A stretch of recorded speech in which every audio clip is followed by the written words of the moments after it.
নমস্কার সবাইকে। আমার নাম তনু। আমার একটা ছোট্ট ছাদ বাগান আছে। আগের ভিডিওতে আমি দেখিয়েছিলাম আমার কড়ি ভর্তি জবা গাছ। এই ভিডিওতে আমি তোমাদের বলবো যে আমি আমার গাছে কি করি যাতে গাছ ভর্তি কড়ি আসে। দেখো, হালকা হাতে আমি সবকটা গাছেরই এরকম মাটিটা আলগা করে নেব।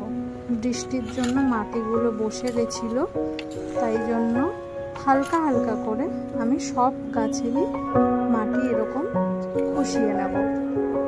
আমার মাটিতে আমি বালি মেশাই, তাই জন্য মাটিগুলো এরকম ঝুরঝুরেই থাকে। দেখো গাছগুলো কীরকম পরিভর্তি। এরপরে আমি গাছে দেব জৈব সার। বাজার থেকে তোমরা কিনতে পেরে যাবে।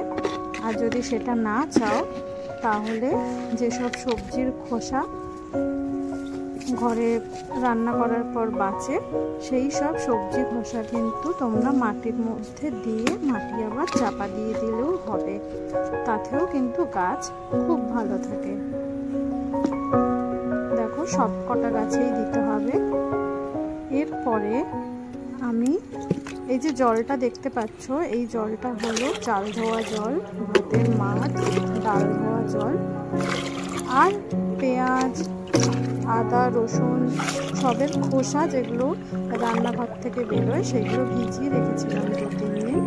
সেটাতেই অল্প জল মিশিয়ে আমি সব গাছে অল্প অল্প করে দিয়ে দেব। বেশি দেব না, কারণ যেহেতু পেঁয়াজের খোসা মেশানো আছে সেই জন্য গাছের অসুবিধা হতে পারে। তো সব কিছুই আমরা অল্প অল্প করি।